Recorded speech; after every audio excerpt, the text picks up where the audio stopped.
Well, if we're gonna find any ghosts, we better split up. You're listening to Never Split Up, a horror movie podcast. There are certain rules that one must abide by in order to successfully survive a horror movie.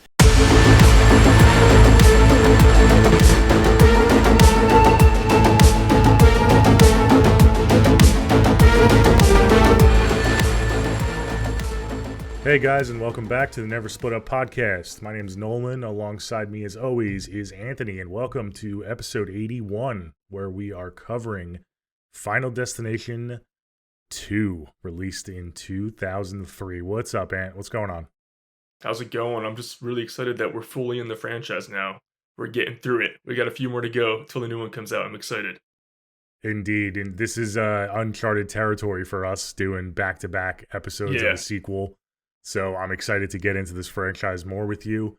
We got three more left, and then the new one, so four more total.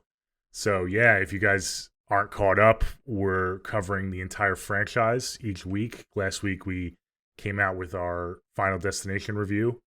This week is number 2, and we're going to chug right along for the new release, which is out next month, which is Final Destination Bloodlines. So I'm really excited for that.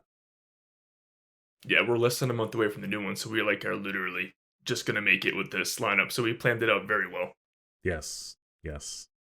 So yeah, and by the way, I want to hear feedback from you guys. Do you like this format? Because I would like to maybe explore doing this again at some point, like another franchise where we just cover the whole franchise at once. So let us know if you like that, or do you like when we kind of mix it in with other stuff and we take breaks from franchises? So let us know for sure. Without further ado, before we get into it, do you have anything you wanted to cover? I know you really liked last week's episode. You want to shout out Final Destination? Yeah, obviously, guys, we did the OG last week, so make sure you guys check out that episode. I thought it was a good introduction to like the franchise as a whole discussion and just covering that OG because no matter what you say about what one's your favorite, the OG is just so iconic because it is the start. So whether that's your favorite or not, I think that movie, everyone can agree, is an important, maybe the most important one in the franchise. So give that episode some love. I thought we had a good conversation. It was fun. We talked about the iconic cast. And yeah, we're just going to get through this franchise. I'm catching up on our polls, so make sure you guys go on our social medias, vote for our polls. We're going to have some fun stuff coming up. I'm in a good mood. We got some good heart. Like, I know you did have summer trailers coming out this week. We got some good Ready or Not news. It's like good. Our horror fans are eating right now. We're thriving, so it's good. It's good for us. So I'm excited to get into this. It's been a good time for a while to be a horror fan. For sure, yeah. It's not great for me because I can't go to the theater as often. I know I've talked about this, but I have to go to see Bloodlines. We're going to cover that, and then I really want to go. You gotta make it. See these other big releases coming out this summer, and then later on this year, I know we're going to be eating. So yeah, it's going to keep chugging along. It's going to be a busy year for us on the podcast for sure. Try to mix in the classics, so it's going to be a lot. Yeah, but I'm excited. Definitely excited to tackle it. Okay. Yeah, let's get into Final Destination 2 then. Shall we? All right. Yes, let's do it. You cover the synopsis and the casting. All right, guys. We'll get into our thoughts. All right. So the IMDb synopsis is death is stalking Kimberly and multiple survivors of a deadly highway accident. So literally a sequel. It's directed by David R. Ellis, who unfortunately I believe he did pass away, but he is known for like a campy director. I believe he directed like Shark Night 3D. He directed the Final Destination, so Final Destination 4, and he directed a movie we did cover as well, Snakes on a Plane, which we both had a blast with.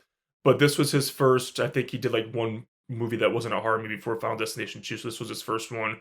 So rest in peace to him. And it stars the fucking headliner, the only returning cast member, besides the only returning main cast member to a Final Destination movie other than Tony Todd, Ali Larter.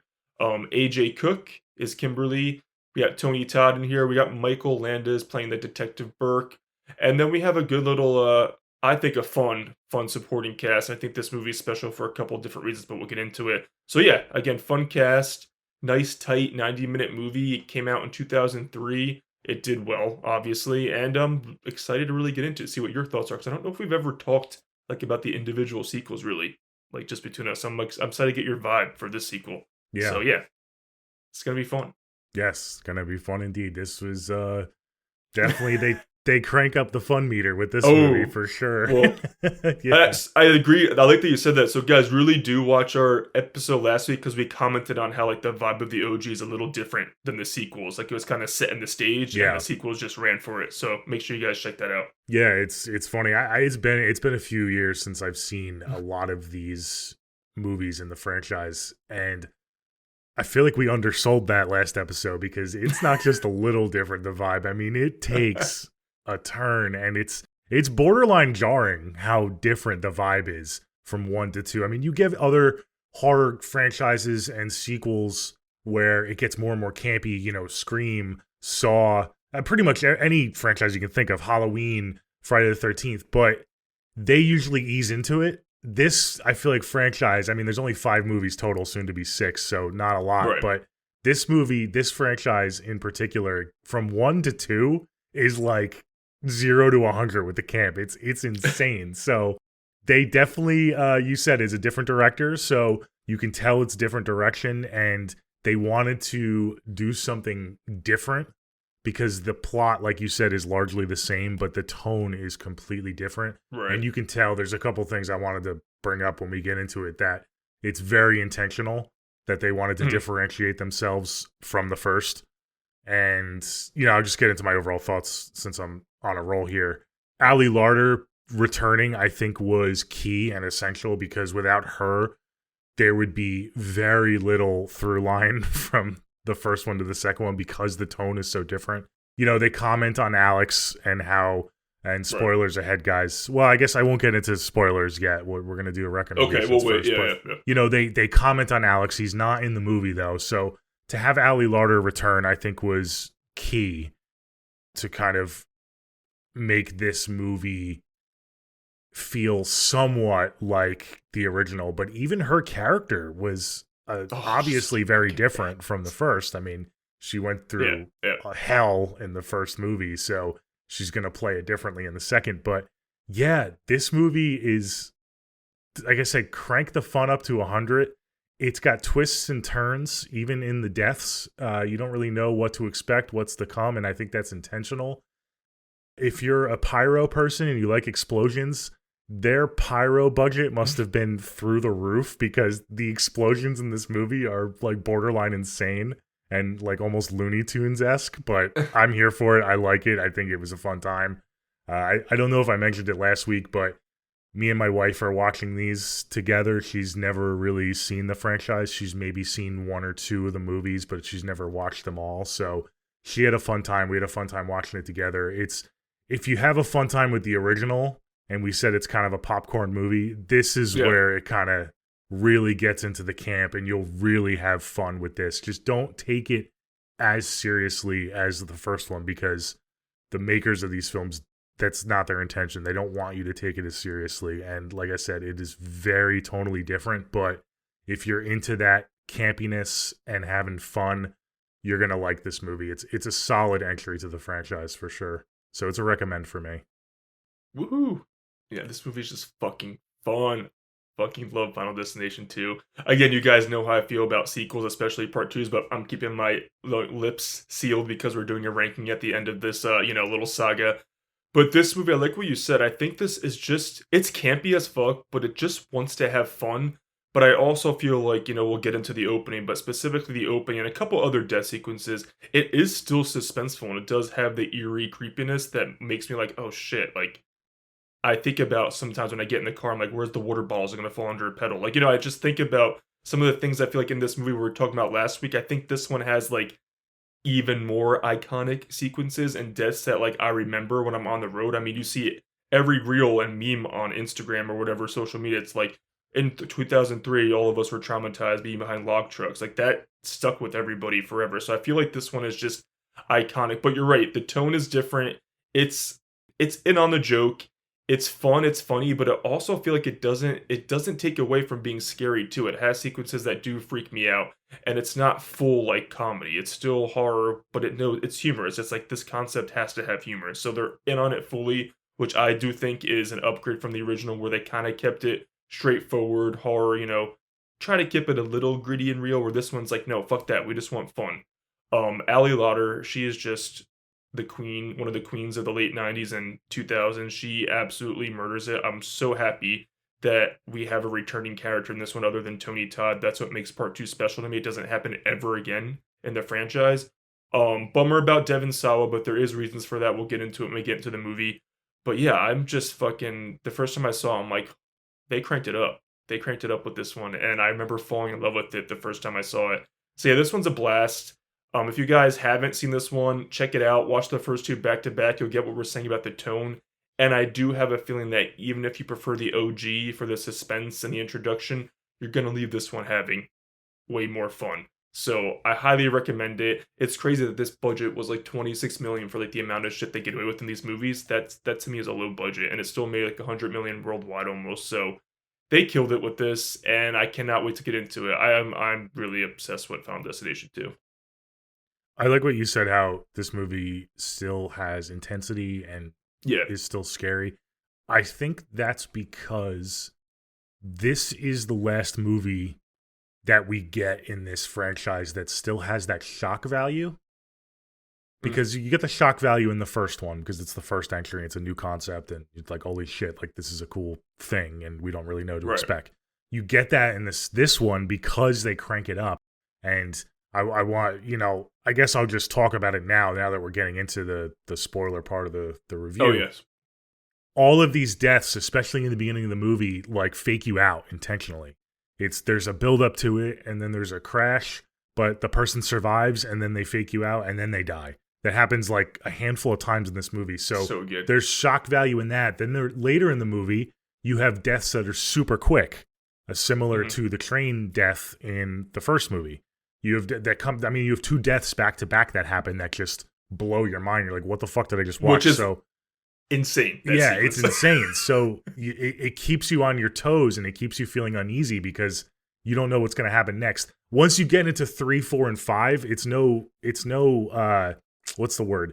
It's no fault of their own, but we've seen kind of everything we needed to see. Groove. It gets into its groove, and it's like we're kind of just like waiting for it to happen at this point, and there's really no like things to explore that'll keep us guessing, if that makes sense. That does make sense to me. Yeah. Yeah. I like that you said that. Yeah. I think this is why this is a lot of people's favorite Final Destination, because it has that campiness, but it still, you don't really know what to expect. It does still have, the characters, I will say, they do become a little bit more larger than life, like we were talking about last week, but they play it pretty straight again. And it's a pretty... They're memorable, dude. They're memorable in this cast. For sure. So it still has that balance. It doesn't go completely over the top that maybe, like number 4 does. I know it's the same director. Maybe he had a little bit too much fun, but I feel like this kind of rode the line really well. I think it's important that you said that Ali Larter, again, I think she's an underrated character in this franchise. She was vital to have the legacy of the first one going into this. And I think I like what you said about the first one has shock value. This one, part 2, has a different kind of shock value. So there are 2 movies. I think that might be why the first 2 are super iconic, because they're both shocking audiences a different way. But then part 2 is kind of the vibe that like hung around for the rest of the franchise. So the rest of it's like, we're having fun. We're going to have cool characters, but we're just worried about having fun. Whereas the first 2 are so different because they were the first 2 to come out. You have that differentiate from each other, but they're both still shocking and awesome in very different ways. So I think that's why these 2 are very special. But yeah, I can't understate how good Ali Larter is. And I'm like, I get very upset, obviously, as a final girl lover. Yeah. At the end of this movie. But I know that's another twist in a sense, where you think something's going to happen, and it kind of flips the script, and it does something unexpected, and that kind of happens very quickly. So before we get into the kills, I do want to touch on kind of death itself. We talked about it a little bit in the first movie. What did you think of how death was portrayed this time? I think they nailed it with the mythology of death once again, not just with Tony Todd and his cameo, who he always kills it. He's so just awesome and larger than life. Anytime you see him on screen, it's like you're just glued to the television. Yeah. He's so amazing. Good. He's having more fun in this one too. It's funny you say that. I think Death is having more fun because again, it makes you wonder. I go to the Tim's death when he's at the dentist. It's like, did Death know that was going to happen? and then he got him outside just for that to happen. The characters trying to intervene. You have Kim and Thomas Burke, the Officer Burke, are trying to save these people, which causes their death. So that's something to think about. Death is now using their premonitions, Kim's premonitions, against her, in a sense. Agreed. Because there's a couple deaths where she sees the premonition, and because she reacts to it, that's why the people died. So I like what they did with that. They didn't over-explain it, obviously. Tony Todd didn't over-explain anything. No. I'm still not convinced he has all the answers. He's just kind of fucking with these people because he thinks death is just a fun game to him because he's so used to it, and he's like, good luck, motherfuckers. So I think it's great what they did. I think they did it just enough. You know me, I like, my villains per se to have a little depth and layers. I think they nailed it in this movie. That's one of the strengths of this movie, is kind of getting into death, where you can watch this movie straight and not think about that stuff, but when you do rewatches, you start to think about that stuff. Like, oh man, death is pretty clever in this movie. I agree. I think they blended it perfectly because you could go into it watching it as like it is just, besides a couple scenes like, when he's in the apartment and death literally closes the windows. But like you said, that's like tormenting with these fuckers in this movie. So it's almost like an invisible slasher almost in a lot of it, which I think was clever. And I think hello, Clear. I love how Tony Todd makes his entrance. He's having fun. I think I like what you said, that he doesn't give anything away. It's almost like Kimberly, I think she says when they leave, she's like, I thought you brought us here to get help, not get freaked the fuck out by him. I'm like, he's just there to freak everyone the fuck out and be like, and I do like, we'll get into the movie, but I like what you said about Kimberly. She almost has, is not full on premonitions, but mini like daydream premonitions where you're kind of like added to the mystery, like who is doing it, who is in the van, who's doing this. I thought that was a clever change. And I also like the change in this one where death is like working backwards, like tie all its loose ends for everyone who escaped it, which, and I also love in this one, we don't get it too much in the franchise going forward. Everyone is connected, which I think is a clever script move. We'll get to the scene, but I love the scene in the car where everyone like tells their story, relating to a character that died in the first one. I thought that was so smart that's how they cheated death, and now death's trying to tie up the loose ends once and for all. And just the fucking opening alone, like it's just such a fucking banger. That alone, I'm like, the whole budget could have been used on the opening scene alone, but they still made a whole movie after it. It's very impressive. Yeah. You're right. It is a very smart script because you have these in-universe explanations as to why we get all these fake outs. And it's such a smart way to kind of play it because a lot of people could sit there and kind of roll their eyes at it. But it makes sense in the universe, like why death would do that stuff. So it allows the creatives of this movie to kind of have more fun with it, and it's explained in the universe. So I think that's why it's a cool script. But yeah, I like the through line where they're all in the car and they relate to the original survivors / victims of the first movie. And then you have Claire there to like, relate to it. Yeah. Like, transition the first, like, oh, that was Terry, that was Cart. She's like, holy shit. Yeah. Yeah, no, that was good. What about, all right, let's get into this opening because it's fucking... Oh, it's so good. Yeah. All right, go ahead. Yeah. Well, what do you think? I think what's special about this one is like every opening is awesome in this franchise, but most people do get on an airplane, but what you can guarantee is like 95 to 100% of people, at least in America, they have to, unless you're in a major city, but they still get taxis. You have to rely on driving for, pretty much everyone has to rely on driving at some point in their life. And this just plays up those fears, highway to hell. This opening is a highway to hell, and it just plays it up so well. I mean, we see on the news every day, even in, on the parkway where we live, there's every fucking multiple times a day, there's freak accidents and people doing stupid shit. So it's just plays up on the fears so well. And I just like in the beginning when they leave and, the dad like sees the oil leaking, so you don't know like what's going to happen. Is their car going to blow up? Is it going to be an accident? It plays, like you said, death plays with you a lot in this opening. So I think it's so fucking good. I love the build up. I just will never forget the first time when I saw Officer Burke at that log. First of all, he spills the coffee on himself. You're like, fuck. And then he looks up and the log just goes right through, hits him in the face, and then just mayhem and all hell breaks loose. I think I'm not giving anything away, but I do think this opening stands out for a reason, and it's one of the best of the franchise just because everyone can relate to driving and everyone can have nightmares about this scenario. Not everyone's going to go on a roller coaster if they don't want to. Not everyone's going to go to a raceway car show, So it's like, it's a little different this one. It's going to most likely hit everybody. And I think it's clever that in this movie where the survivors in the other one, they're always at least part of a friend group, might be a couple strangers as the franchise goes on, but in this one, they subvert your expectations again by her friends. You think that she stopped it and saved everybody, but her friends still get killed in the opening. So it's all strangers in this movie that have to come together to survive. It's not a friend group. It's not, high school friends, which I think it was a great change from the first one. So it makes it a little different for the characters going forward where they don't know each other. So they have to like band together with strangers to try to fight death. And I thought that was very smart. But yeah, I mean, dude, the fucking motorcycle scene when he gets smashed, the car, I always remember the car scene when the kid and the mom, the water bottle goes under her pedal so she can't hit the brakes. I'm like, holy shit. It's so good. Everything's good. I think it's iconic. It's brutal too, and it goes there. So I fucking love the opening so much. Yeah, you're right. The main characters are all pretty much adults. They're not high school kids. They don't know each other. So I think that was pretty clever. How in the first one we talked about how they were all high school kids, but each one had different reactions to what happened.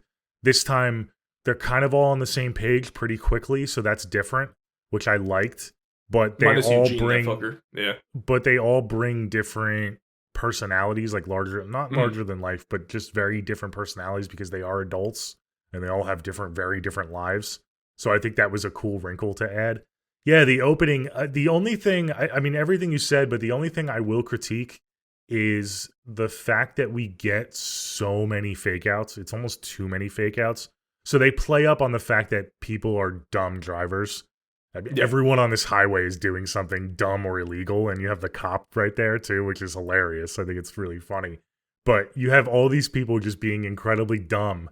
And in the end, and maybe this is what's chilling about it, none of it matters because the fucking log truck is the main dummy. He loses his logs and all of it just goes to mayhem no matter what. So I would have liked to see not so many fake outs. Okay. And I would have liked to see the dumb drivers dying because of what's happening in their car, if that makes sense. I know you talked about the water bottle, but she was probably fucked anyway. I mean, there was the cars coming from behind her and the trucks coming from behind her. So I don't like how in the end, the only reason that happened was just because of the log truck. I wish all those things came together a little bit more and it was a more of a grand design like we get with some of the other intros, if that makes sense. But it's an iconic scene, like you said.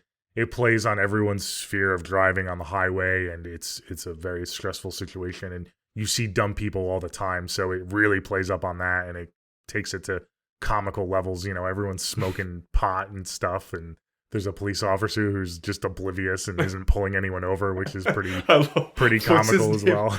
Rory or whatever is like, you ain't got nothing on me. I'm wearing my seatbelt, bitch. And he's just doing drugs. That's so funny. But I like what you said because I think, unfortunately, in real life, sometimes the people who do the dumbest shit, whether it be driving or whatever, they are honestly the ones who make it out, alive, whether they're involved or they get away with that. So they keep doing dumb shit. So it's kind of pretty sad commentary. But I think that is, unfortunately, what happens, every day.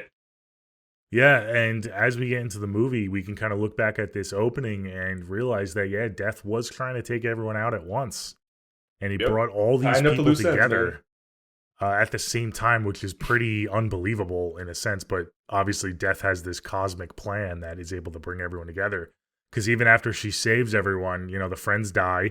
You can only assume that the friends had some sort of connection to Flight 180. And they try to kill her. It tries to kill her, but she gets saved from Officer Burke. And she was able to live. So that's why it starts working backwards from there. And we get into that later in the movie. But Death is not playing around this time. They're serious.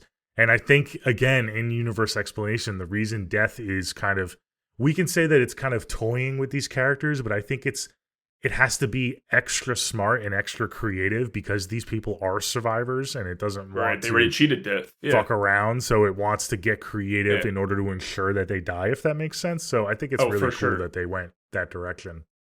I think that also lends itself to like in-universe explanation of why it is so over the top because Death's like, fuck you, I'm going to make sure I really get you this time. So it kind of does make sense. And I think it's so gnarly that they just kill off her friends in the open. Like you expect that they're going to be, in the movie for a bit, but I think it's so gnarly. You just see the fucking blonde chick when in the premonition, her head is like literally coming out the sunroof. And it's so fucking crazy. So yeah, I think it's very clever, this opening. Mm-hmm. Yeah. So then after that, they just get, typical, they get questioned quick at the police station, then we're off to the races. This is a very, very, very fast-paced movie, which is why I love it. It doesn't give you time to breathe, really. So first up, if we're going to go through the deaths, is Evan, before she goes to see Claire at the, psych ward. And Evan's a new lottery winner, so he's all high on his horse, but he needs to get a new apartment, because that fucking place is a shithole. But I love the whole build-up to his death scene. I like on the wall, on the fridge, there's like a magnet, and I forget what it says, but like when it falls off, it just says eye, so you have like the little hints that like he's gonna get something with the eye, but it plays it up. At first it's like you think it's gonna be a fire, and then it has like the whole Halloween H2O, Halloween ends like in the garbage, the disposal, like is he gonna get stuck in there? So it plays it up until you finally get, there is a fire, and you think he's gonna blow up, but no, he escapes. And then he has such an awesome death. Even they play with you with that. It's like he gets off the ladder, he falls, and then the ladder comes down, it stops. So he's like, oh, fuck. I'm like, dude, get out of there. And then it's just like, no, fuck you. And it impales him in the eye. I remember the first time I saw that too, I did gasp. So I fucking love this death scene. It's hard for me to love this death scene. It's so good. Evan, man.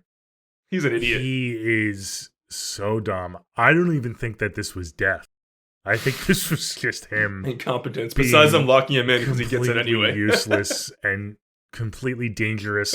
Splattering the oil everywhere, not paying attention, being on the phone. Throwing the fucking spaghetti how has outside. He survived like, this long without dying is crazy to me. So I don't even think death really... if we were doing a kill count, I don't think we can attribute this one to death because this guy is just... That's like, he'll get himself asking soon. for it. Yeah. I mean, maybe at the end he did the fucking ladder. The death did the ladder, but I don't know, man. Evan is like fucking. You're rooting for him to die the whole time. You're like, okay. Oh yeah, this is like it's your idiot. time kind of death for sure. Like, why are you throwing the pasta on the fucking ground? That's like dirty fucking pan. It's pretty bad, but I think it lets you in on the tone, like this death going forward, like what you're in for the deaths for sure. Yeah, for sure. Yeah. And he was the right one to go first, I feel like, because I feel like I would have, I'm happier that we followed the remaining survivors. I didn't need him for really long in the movie. Yeah, I agree. He wasn't very likable, so. So what do you think when Kimberly, starts doing her research and she goes to see Claire? What do you like? Do you like our girl's reintroduction? I thought it was clever. And before we get to that, we do see the, online article that, unfortunately, Alex was killed. He ended up, death got him. I think a rock or something fell on his head. And Devin Sawa, he had commented on it. He was having like a rough time with like, I guess, partying and drinking, and he kind of like stopped acting for a bit. So that's why he was not in the movie, because they tried to make it work, but it was too much and he wasn't around for this. So that's why he's not coming back. But I'm almost wishing that he did a whole Halloween H2O Laurie Strode and like faked his death.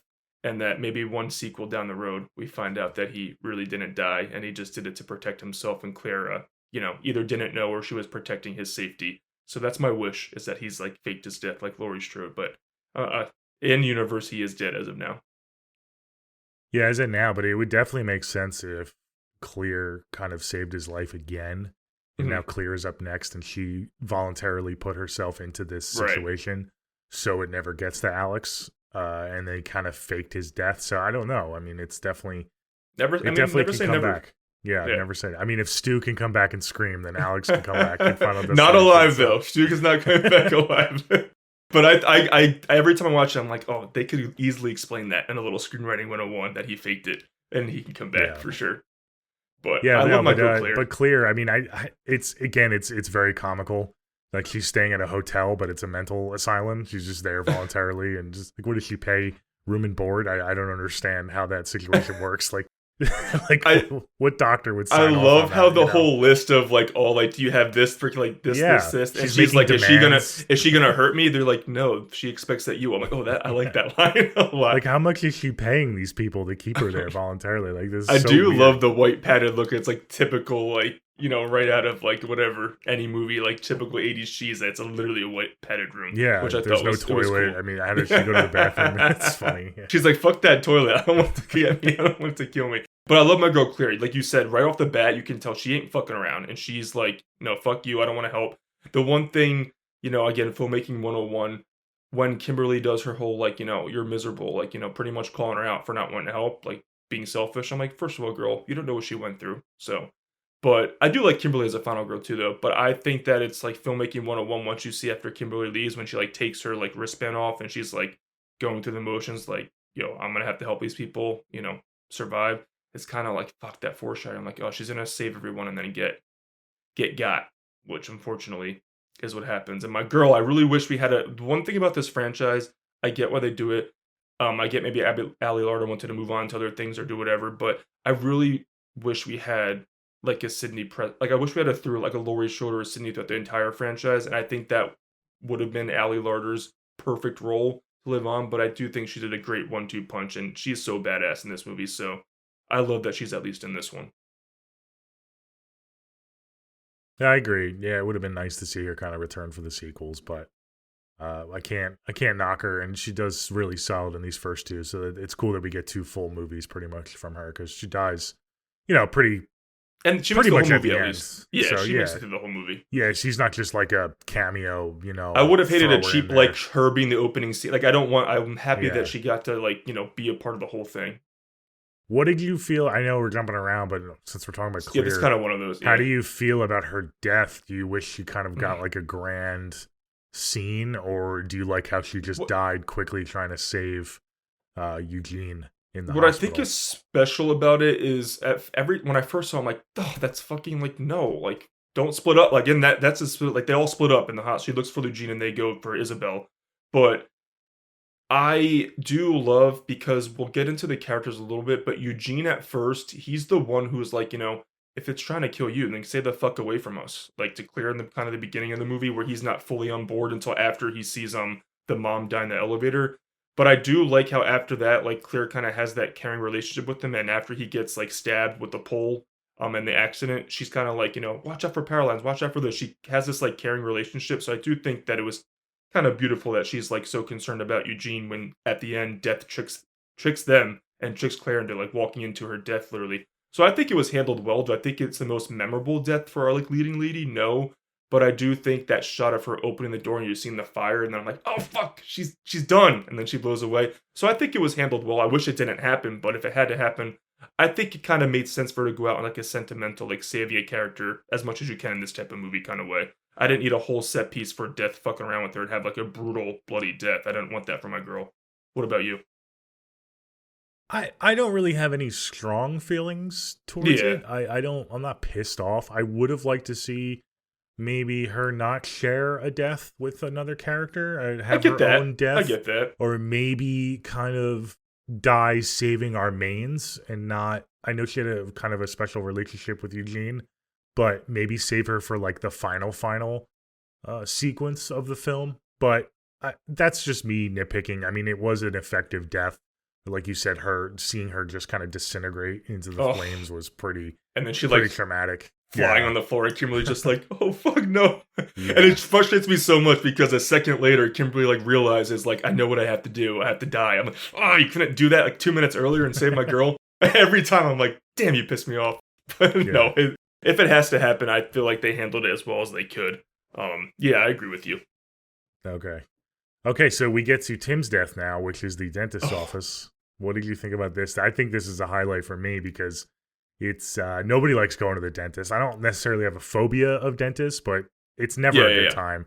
But I do have a phobia of whatever the fuck he went through. I mean, that's holy shit, dude. I mean, this guy needs to get 1 star in Yelp. This dentist is... Well, I would say, unfortunately, like, his family is all dead, but they would have had a good lawsuit on their hands, I feel like, if anyone survived. Yeah. But I do like how you get the hint of Kim seeing the pigeons, so it's going to be like the pigeons are going to do something at the window. Because for some reason, this guy has this giant glass window in his dentist office, and these birds just keep flying into it. One, he's drilling someone's mouth, which is a really bad practice.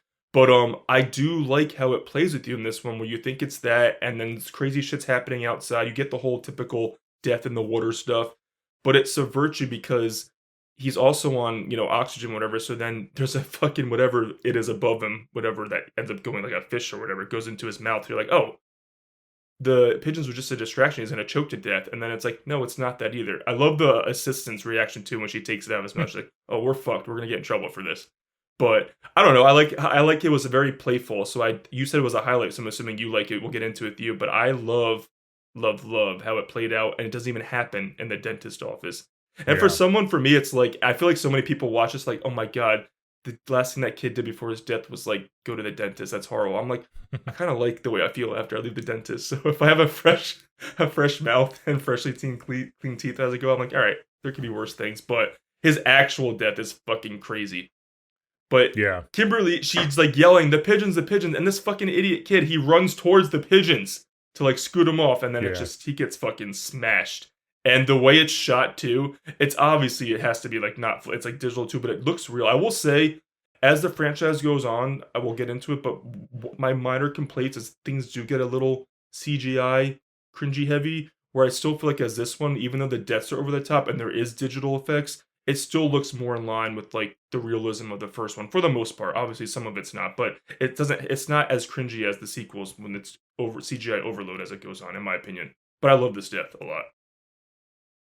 Yeah, this is the biggest example of kind of death toying with the characters. And because if Kimberly doesn't go to the scene of that crime at the dentist's office and yell pigeons, this kid, because he heard her, it's not like he yelled. It's not like he ran towards the pigeons despite her warning him. He saw her, recognized her, and heard her and said, "Oh, pigeons," and saw the pigeons and ran. So this is a perfect example of death kind of using her premonition against her to kill one of its characters right in front of her, which is pretty fucked up. Yeah. Yeah, Death really wants to. You're right. Death really wants to put Kimberly in a really bad headspace, like leading her falsely to like hope of saving people, and it's like, fuck you, I'm using you against them too. Yeah, exactly. Very mean. Mm-hmm. I like that. No, but that's like, I mean, what do you think about the actual death? It's fucking hilarious, like over the top, ridiculous. I love it. Yeah, it's kind of in line with a few of the other deaths in this movie. Just like, boom, splat, holy shit, I can't believe that happened. And then they just move on. Yeah, it's crazy. It's a build up, and then it just happens so quickly. I adore it so much. Mm-hmm. And I love when Claire ends up walking up to the truck. She's like, "Oh, the second one just died." She's like, "Okay, let's go see Tony Todd." It's so good. I love this. I mean, we talked about it. We can highlight. I love the Tony Todd, his reintroduction with Claire, and then he just kind of like freaks him out and says some creepy shit, and then he exits stage. I love how Tony Todd can come in on screen for like 3 minutes, make an impact, and like, peace out, bitches. I did my part. He's so good. I know. Rest in peace, fucking legend. Yeah, I'm so happy we have him for one more movie. Yes. We'll see. I cannot wait with that, but yeah. And he's only the one thing that's missing. I like that he's in 1, 2, 5, and 6. So I do wish he was in 3 and 4, especially 3 because I have a soft spot for 3. But I do like how he's in a majority of the franchise. Agreed. Yeah. Okay, so then we get to the apartment scene where they all kind of reconvene at the apartment. And this is Nora's death on the elevator. This one was pretty dumb too. Oh my god, on her part.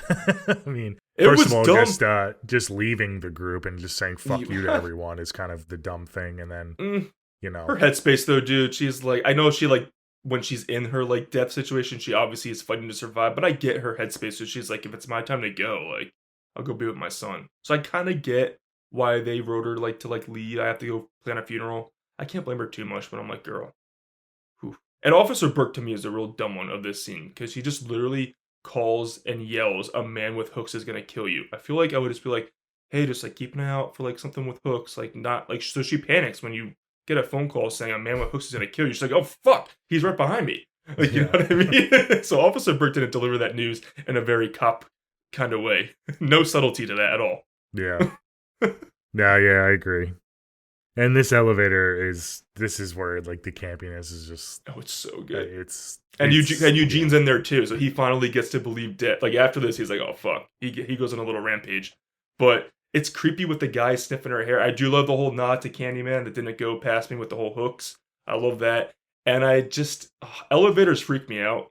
So this is campy, but I also I'm more freaked out if I get stuck in an elevator, not as far as like the whole door shake goes, but. I do like the way it was shot when she like tries to get out. She's hooked, and you just see the elevators just like slam into her. I thought that was really well shot. And I didn't know if like that was gonna be like the instant death, but no, it slowly goes up and it slowly. So I think it was played really well. And then of course the campy shot of her head coming off. I mean, over the top. Everyone gory. loves a good Yeah, decapitation. gory decapitation goodness. So I have fun with it. I adore it, and I'm happy. I mean, that woman did not need to suffer long or take her out pretty quick. So I adore That's it. true. Yeah, there's a couple little notches where it kind of pulls on her head and her Mhm. neck a couple times, and she pretty much knew at that point she's a goner, I think. Yeah. Once she starts Yeah. coughing, she's like, "Oh fuck." Yeah, so another memorable death. This again, as we get into the sequels, the deaths get a little bit more memorable because they're so campy. So you Oh, remember for sure. them more than the first one. So even minor characters like Nora, you're gonna Right, she remember has a a memorable, yeah. decapitation. So And I thought it was cool the scene right after that when Eugene takes Burke's gun and he tries to kill himself, but it's like he's like, "Oh, they're all duds." He's like, "Impossible." It's like, and then Ali Larder walks in all bloody because she tried to save Nora. She's like, "It wasn't his turn." I love that shot of Ali Larder all bloody. I'm like, "Oh, it's so good. It's so good."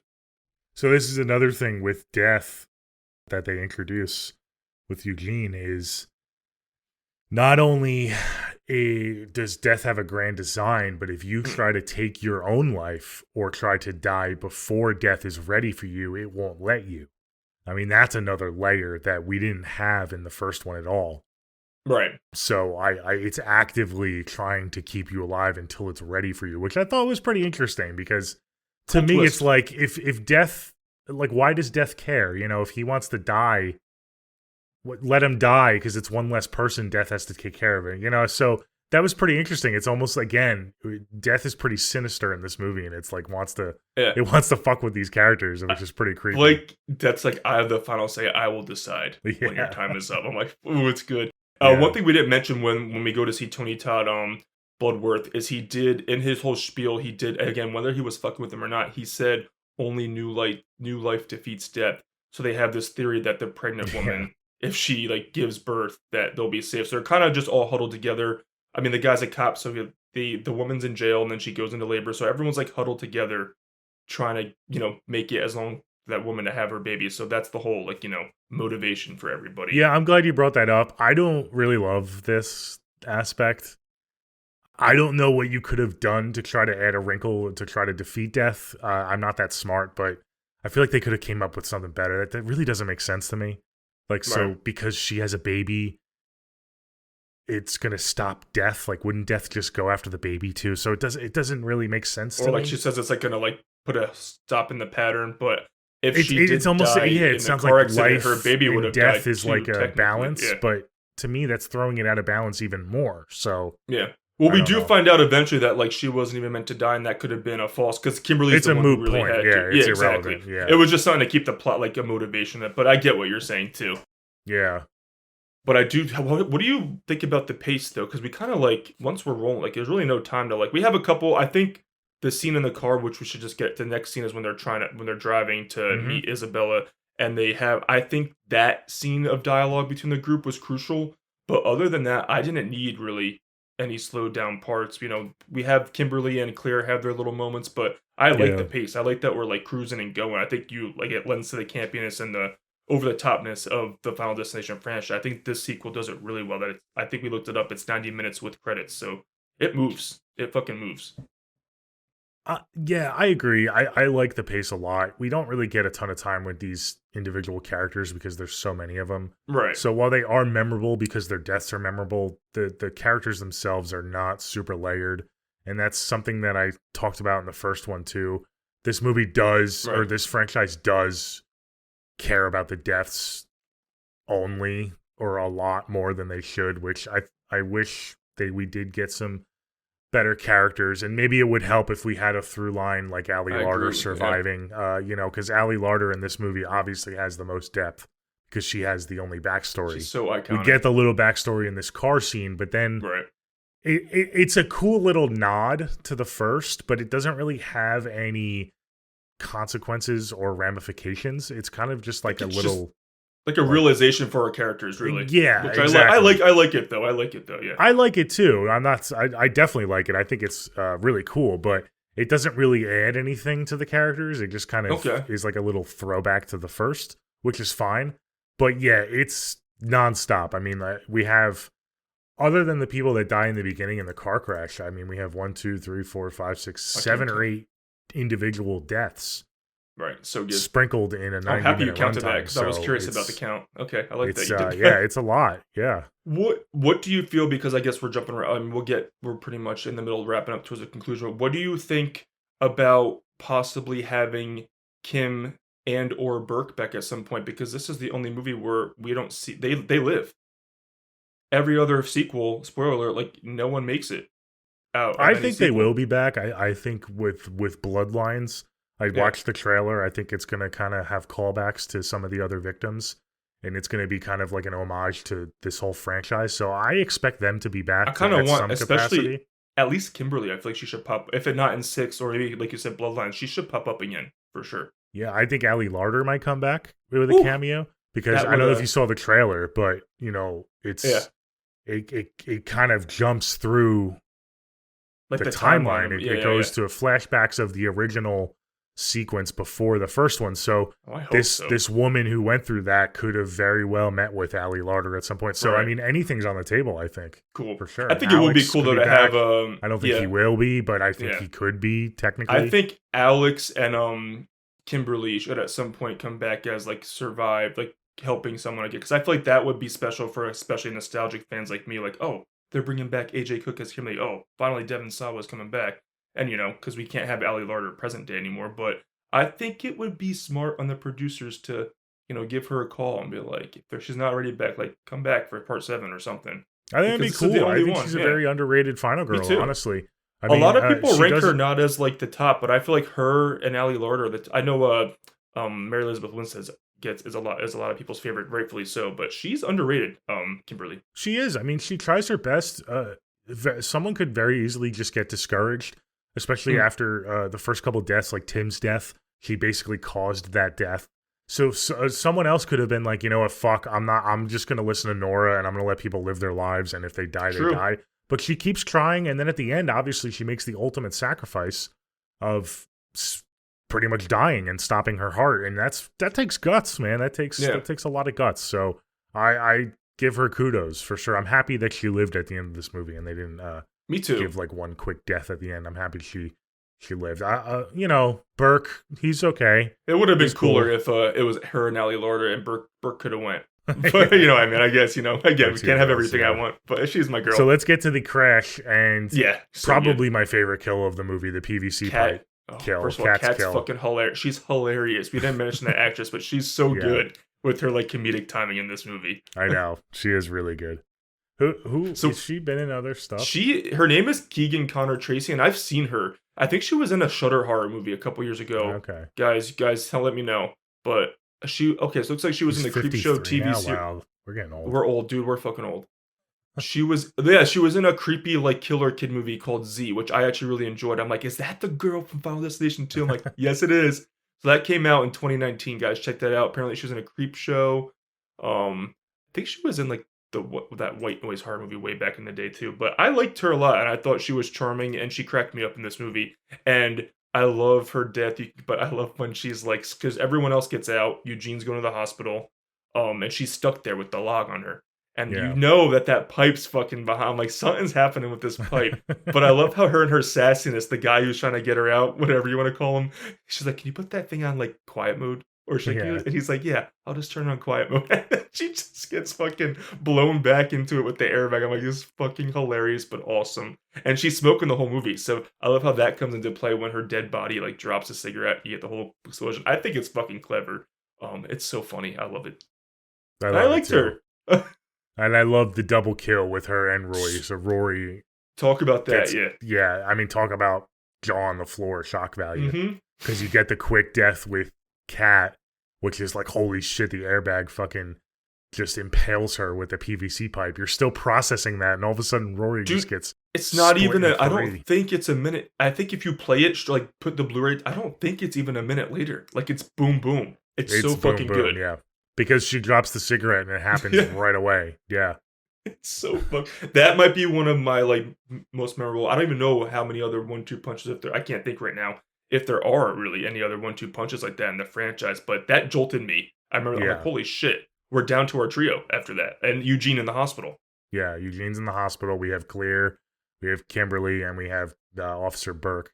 Right, and that's it. And Yeah, I understand why they did it because again, there's a lot of kills in this movie, so they had to kind of get a double in there. But I think it makes it. I'm really glad they decide to do that because I think it's the most memorable sequence in terms of just it being clicking on all cylinders. There's comedic humor in there with Kat's character, and then the even with deaths are Rory or just whatever. Yeah, so traumatic.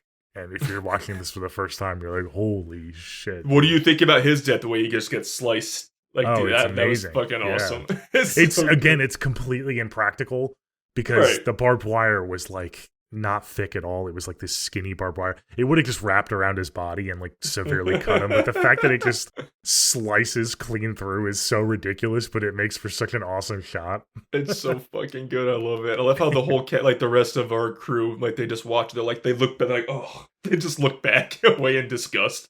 But yeah, then it's just off to the races to the hospital to try to get to Isabel when she's having her Well, baby. this is where they save Brian, the kid Brian. Oh yeah, that's important because that comes which into is play. again. Well, what's his another face random- saves him before he gets killed. Whatever the guy is, Rory or whatever. Yeah. He saves Brian, which I think is a little funny because he's Watch just it, man. not even a character, and then he gets Yeah. the last kill in the movie. He gets the last death, but Which yeah. talking about camp, that is fucking camp. That Yeah. shot, I love it. No, I agree. That was a very well played sequence, and the only thing I will say again, I love this movie so much, but like pretty much again, clear we have her death, which to me is just more sad. But the rest of the movie, there's no until the final shot. I feel like we peaked with the deaths at this. It's like the hospital sequence is cool for a finale, but it's nothing like crazy. It's just like a typical, we got to find the baby Yeah. and then the explosion. This is kind of where Kimberly lets me down a bit too, because she's Mhm. so fixated on the nurse. Thinks the Oh, nurse Galargian. is choking. Trying what's to his kill name? her. Isabella, or Isabella, Eugene. thank you. Wait, Yeah. yeah. The one who's pregnant. Yeah. Yeah. And I think that was kind of like, because you can even tell, like, she's not trying to choke her. She's giving her CPR. You can see, like, when they show you the Right. sequence. So, and the fact that she's so fixated on that, it's a little Well, you have weird. a good point. Because she So- jumped to the conclusion about the pigeons, and now she's jumping to, like, she's really jumping to conclusion with a lot of her. I get it. It's a weird thing, but she really doesn't take any time to process. Like, it's this, No. it's that. You know what I mean? Yeah, no, I agree. Yeah, so, I mean, this was, I like this better than the first movie. I talked about the first movie, how I didn't love the climax I of that agree. movie. I think this movie is a little better because it's got a little bit more moving parts, moving pieces. You have your final girl being a little bit more active in terms of trying to stop death, as opposed to Right. Alex was just trying to save his girlfriend or Claire, whatever, yeah. was trying to save Clear. So I do like it more. I see what you're saying, how the hospital can kind of be a little bit, okay, how many times are we going to do a hospital at the end of Right. a horror movie? But I think it works. I think it works pretty well. I think it's better. And I like that they're not like segregated. Like in the OG, it's literally just Claire going through her thing, and then Alex trying to get to her. Like there's not like they're kind of still together in this, so it's kind of like suspense of like which one is gonna go or how many of them are Yeah. gonna go. So I think that's played it up a little bit better. But what do you think about Eugene's pretty much getting tortured in that fucking hospital room until he does eventually die. He like gets his oxygen cut off so many times. And what do you think about the false sense of hope when they have the baby and then they're just like celebrating and then she has her premonition again and then it's like, oh no. Poor Claire's like, oh, Eugene, he's next. She's such a good person going to look for him, and then, Yeah. ugh. So No, good. I know. So sad. Again, it's another fake out. It's pretty much for half of the movie, they're banking on this woman to give birth to this baby and to stop everything. And it's just a gut punch Yeah. at the end. And then, obviously, like you said before, Kimberly has her premonition, her realization, what she has to do. A little bit too late. She just quite can't get to Claire in time. Yeah. And yeah, that's when we get the double kill, if you will. Yeah. Poor so Eugene sad. and poor Clear. Yeah. Ugh. And you see Breaks it my too. heart. You see Clear find the room, and the way it's edited and shot, you just know Yeah. something's about to happen. You're like, oh, Yeah. you're like squinting your eyes. And you hoping it also doesn't know happen. because the way it's shot, like Kimberly and Burke are like they're following Claire, but they're like a certain distance behind her. Yeah. I'm like, oh no, like sticks. Anytime there's that distance, yeah, you know that. Yeah, I know. I I know. was like, It's fuck. almost like you wish Kimberly and Burke died, and Clear. I was do. just I'm like, safe. girl, she can do her whole defeat death. I'm like, fuck. Again, whatever. It is what it is. But every time, I'm like, oh, like it bugs me. Yeah. But so what do you think about it? Then Claire like drives the van into the water. Burke does his hero moment. He does his like expert dive and brings her out, and then Galarjan is the one, like you said, who does save her and bring her back. And then we get the over cheesy, like the sunrise comes up. It's cheesy, like literally the cheesy. So what did you think? Do you think that they beat Death? No, No, because I don't think they beat Death, but I that's why I want them back, because I want to see what lengths they went to survive all these years. But I don't think they beat Death, because clearly in the final shot, Death's still working back because that kid didn't cheat Death. It's still going back to tie the loose ends. Yeah, but that kid wasn't connected to anything. So So do you think that because Brian died from the grill that it's now working backwards still? Because I think of Brian as a separate timeline almost, or whatever. Yeah, and that I don't know, because Death wasn't supposed to. It was only going to kill Brian, and Brian was the only one that was saved. Right. So, and he died at a completely different time as the others. Usually, they're all connected because it's the same event. So do you the way think I that, interpret it is Brian isn't connected to this. It was just a fun little callback to earlier in the movie, and just to leave us with literally a bang. So I'm thinking that they're safe. Or it's just not explained. I mean, they could not be safe, but I don't know. Maybe they're safe for now, and then Death has other plans in the future. Obviously, as always does. So. Yeah. Well, I mean, Death is coming for all of us, right? I mean, right. That's the whole concept of this movie, which is great. But I mean, again, I'm happy that we do have a final girl that does make it out with the potential of returning. So again, bring her back, I think it would guys. be cool if Kimberly is saved and Burke still gets it, because Burke didn't die and come back to life. I don't know why her dying and coming back to life would cancel Death for everyone. So I think Burke should definitely keep eye out for Death, but maybe Kimberly is safe. Yeah, we'll see. So what do you think about the final shot of the arm, like the arm landing on the mom's plate? I thought it was campy. I mean, it was a perfect note for this. Yeah, it was perfect. I mean, first of all, I want to know why they were at their family's house for dinner. Like, that was so random that they like, went there. Back over. Yeah, like they were literally just people whose accident was I on also their love property. how fucking far away the grill is from where they're sitting. It's fucking hilarious. He like has to run like half a mile to get to the grill. It's so fucking funny. It's such a good final shot, though. Yeah, it's ridiculous. It's a good final shot, yeah. I kind of wish we got more of Kimberly's parents. They were kind of good just characters. to see the dad for like, the dad was. I like the dad. Like, he was caring and like a good dad. Yeah, I wanted to see maybe a little bit more of him, like in the middle of the movie. That would have been interesting, because he seemed like an interesting dad. Like, he would maybe help Kimberly. Yeah. You know, yeah, this that could have movie's been like, interesting fuck you, to we have don't someone have time from the to slow outside. down. Yeah, that's help, true. You know, so that would have been cool. Yeah, I would have much rather seen her and her dad at that picnic at the end, like making it then, because Burt, I like Burt. He nothing against the actor, but it's just like a typical forgettable kind of role. Yeah, he was fine. The actor is good, but yeah, exactly. He's fine, yeah. But yeah, they had to keep the theme of two people surviving, I guess. Yeah, the through line. So, okay, that was Final Destination 2. There we go. Woo. A lot of fun, that one, for sure. Yeah. Like the first time, we will save our scores for our big episode at the end of this franchise, so keep a lookout for that in a few weeks. But before we wrap it up, we'll go into our never split up moments. Yeah, do you want to go first? Do I want to go first? I have to think. There was a few that I thought of, but they are escaping me now, of course. Let's see. Do you have one that you wanted to go first? I do have one. Because I have a couple. Okay. I just have to remember them. So why don't you go first while I think? Mine is going to be I was going to go with Burke, but I think I'm going to go with the kid, Tim, just running towards the pigeons. It's like, you're dumb. She's yelling at you. Watch out for the pigeons. He's like, these pigeons? And he dies. So that was that. My other one was going to be the way Burke handles telling the mom about the death, about there's a man with hooks trying to kill you. But I'm going to go with Tim, because that was fucking stupid. Okay.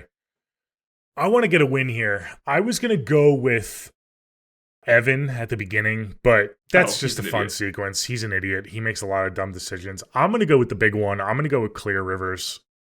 Just realizing Eugene was in danger and just bolting and splitting from our mains. Poor girl. Her heart was in the right place, but I give her a little less slack because she has been in the first movie and she did go through these events before, and she was so careful to start this movie that it is really disappointing that she was so reckless at the end. Granted, it was for a good cause, so she went out like a champ, but she didn't even get to save anyone, and she just got herself killed for no reason. Tragic. So I think she should have maybe taken a beat and tried to figure it out with our mains and not rushed to try to save our dead Eugene, who was pretty much already dead. I mean, it was going to happen no matter she what. Could still be with us. She didn't even do anything to affect the outcome. She just died pretty much for no reason. So I know it is admirable how much she cared, but yeah, she could still be with us if she just. Yeah, so I'm gonna go with clear. Poor all right, girl, those are two good. Breaks my heart. I'm happy we did it. Final Destination 2. Yes, Woo! Final Destination 2. And again, look out for our scores in the next few weeks when we cover this whole franchise. I'm excited to kind of run down these scores together and see our rankings. But for now, that's it for this episode. Look out next week for Final Destination 3. We're going to hop on some roller coasters and have fun there. Get our self-tan on and whatnot. So, yeah, we up it up a notch again for Final Destination 3. That's going to be fun. We got some more nudity. We got some more everything.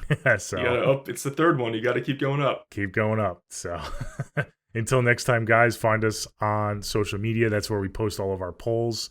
You can vote in the Never Split Up polls and let us know what you think. Let us know what you want us to cover in the future and whatnot. And yeah, it's at Never Split Up Pod on all of our social medias. And again, subscribe to our YouTube. And that's it. So we'll see you later. Until next week, Final Destination 3.